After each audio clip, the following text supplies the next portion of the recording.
Coca-Cola troši beskrajne milijarde na promovisanje svog napitka svake godine. Oni ni jednom u svojim reklamama nisu samo promovisali piće. Oni uvek promovišu ideju. U njihovim reklamama se može vidjeti sreća, druženje, porodica, Deda Mraz. Pokušat ću u ovom kratkom videu da spakujem postojanje kompanije Coca-Cola u 3 različita veka. Analizirat ćemo sve uzroke i zašto je Coca-Cola najpoznatiji brend na svetu i po kojoj ceni. Jer jedna stvar je sigurna, ti nećeš zaraditi milijarde prodavajući vodu sa šećerom, pričajući istinu. U 1880-ih ljudi su izgubili poverenje u doktore i ljudi su krenuli da koriste eliksir. Puno prevaranata je napravljeno u ovo vreme koji su krenuli da prave svoju medicinu. I naravno su tvrdili da ova pića imaju sposobnosti da ozdrave čoveka. Nasuprot što su pričali, ovi eliksiri su bili opasni i obično su prouzrokovali smrt kod ljudi. U ovo vreme nije bilo regulacije po ovom pitanju. Tako je svako radio šta je hteo. Jedna od ove medicine je vin Mariani. Ljudi su pričali da je ovo piće sastavljeno od vina i kokaina.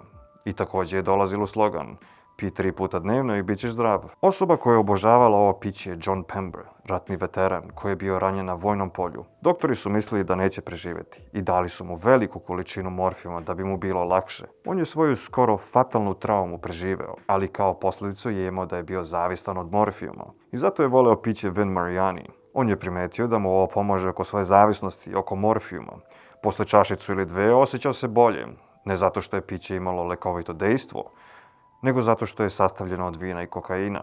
John je bio strastveni hemičar i jednoga dana je poželeo da napravi svoju verziju ovog pića. Bila je ovo kopija Mariani sa još nekoliko sastojaka i ova nova formula je postala Coca-Cola. Iako je voleo svoj proizvod i verovao u njega, godinu dana kasnije SAD su uvele zabranu alkohola. U ovom momentu, 1886. John je morao da zameni vino sa gaziranom vodom. Gazirana voda je napravila da ovo piće bude gorko, pa je John dodao dosta šećera da bi napravio balans. Samo ime Coca-Cola znači Coca Leaf i Coca Nut, što je glavna kombinacija dva sastojaka. Do dana današnjeg Coca-Cola izbegao ovu informaciju i ne želi da priča da je to tako. Iako je dobro dokumentovano na nalepnici koja je bila zalepljena na flašicama u to vreme.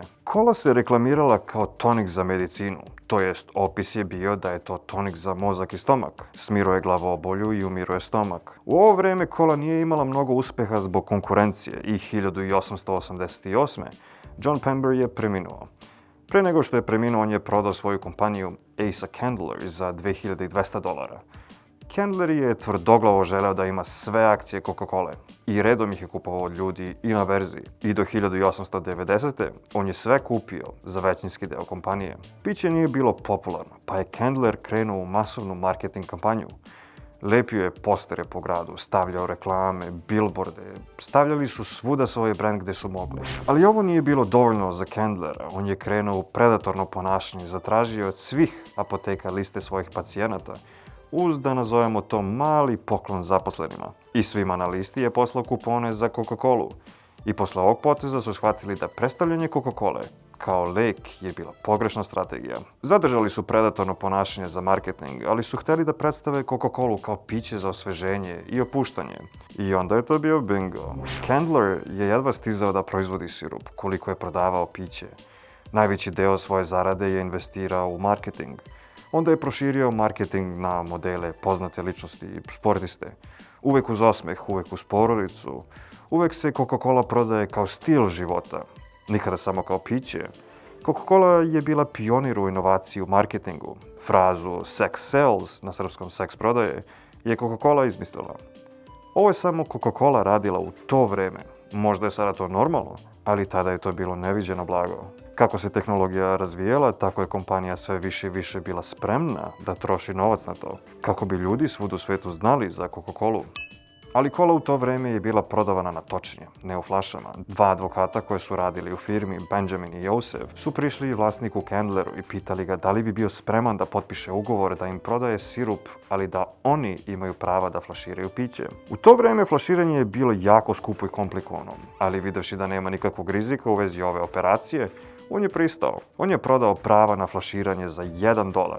Preko noći Coca-Cola je rušila rekord posle rekorda u prodaji.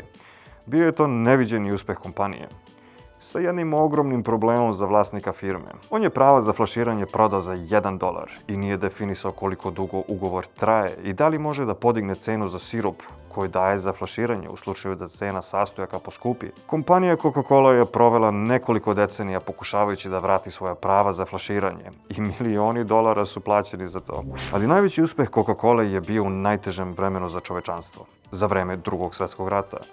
Coca-Cola je uložila ogroman novac u lobiranje američke vlade da njihovo piće bude deo ishrane vojnika na polju. I obećali su da svaki vojnik može kupiti flašu za 5 centi gde god da je i koliko god će biti trošak kompanije. Ovo je bio ogroman psihološki trik od Coca-Cola. Predstavili su sebe kao patriot i u očima stanovnika SAD i vojnika su dobili poštovanje. Za vreme rata Coca-Cola je takođe dobila ugovor od američke vlade da otvara fabrike na oslobođenim teritorijama, da snabdeva vojnike i širi soft power, što znači meku moć. Ovo znači da u sred rata Coca-Cola je dobijala novac od javnosti da otvara fabrike na drugim kontinentima. Kako su američki vojnici gurali na 2 fronta, tako su vojnici delili Coca-Colu sa lokalnim stanovništvom, što je bio začarani krug za sve više korisnika. U suštini, vojnici su bili agenti za promovisanje Coca-Cole. Ovde mene malo zbunjuju stvari. Zašto je Coca-Cola prodavala svoj napitak nacističkoj Nemačkoj, ako je toliko bila patriotski orijentisana? A šta ćemo sa posterima gde je svastika išla pored Coca-Cole? Kola je davana na Hitlerovim skupovima.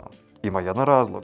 Novac. Nemačka je ogromna ekonomija i tako kada su Amerikanci zaratili sa nacistima, Hitler je hteo piće slično kao Coca-Colu i napravljena je Fanta. Naravno, od čoveka koji je radio za Coca-Colu. Fanta je postala za Nemce ono što je Coca-Cola bila za Amerikance. Jedna kompanija stoji iza 2 vojske. Zanimljivo. Tajna Coca-Cola nije u formuli za piće. Formula za Coca-Colu je na Wikipediji. Srednjoškolski hemičar danas može da napravi Coca-Colu. Tajna uspeha Coca-Cole je u tome što oni psihološki osvajaju svoje klijente od ranog doba. Coca-Cola sklapa ugovore sa školama ili firmama koje su blizu škole gde će davati velike promocije za studente. Tako Coca-Cola stvara dugotrajno partnerstvo, to jest doživotno partnerstvo sa svojim klijentima. Strategija se zove od kolevke do smrti. Jedan marketing guru iz kompanije je rekao da je jednostavnije da se pridobiju deca kao klijenti nego kao odrasli. Zato Coca-Cola daje ogromna sponzorstva za decu. Tu su igračke, karte, pa i Deda Mraz je kreacija Coca-Cola. Deda Mraz nije postojao dokle ova kompanija ne izmislila ovu ideju. Zašto je Coca-Cola napravila Deda Mraza? Razlog je taj što prodaja pića zimi je bila niska. I oni su izmislili novu strategiju da vrate prodaju na standardni nivo, predstavljajući se kao čarobno iskustvo. Iako svi znamo da šećerna pića su povezana sa raznim bolestima, Coca-Colu i dalje pijemo jer želimo da imitiramo taj ksk, osjećaj sa našima. Coca-Cola nije više samo jedno piće, to je kompanija koja je hobotnica i kontroliše puno brendova. Ima toliki monopol da ni jedna kompanija sada ne može da ih pobedi. Takođe, ova kompanija je toliko velika da je jedna od najvećih kupaca šećera na svetu. A kada si najveći kupac nečega, onda ti diktiraš cenu kupovine, jer svi hoće da sarađuju sa stabilnom i sigurnom kompanijom. Coca-Cola nije kompanija za osvežavajuće napitke. Ovo je podmazana mašina koja će upotrebiti bilo koji psihološki trik da bi prodala jednu ideju zarad prihoda. I oni i danas rade ono što su radili pre 200 godina.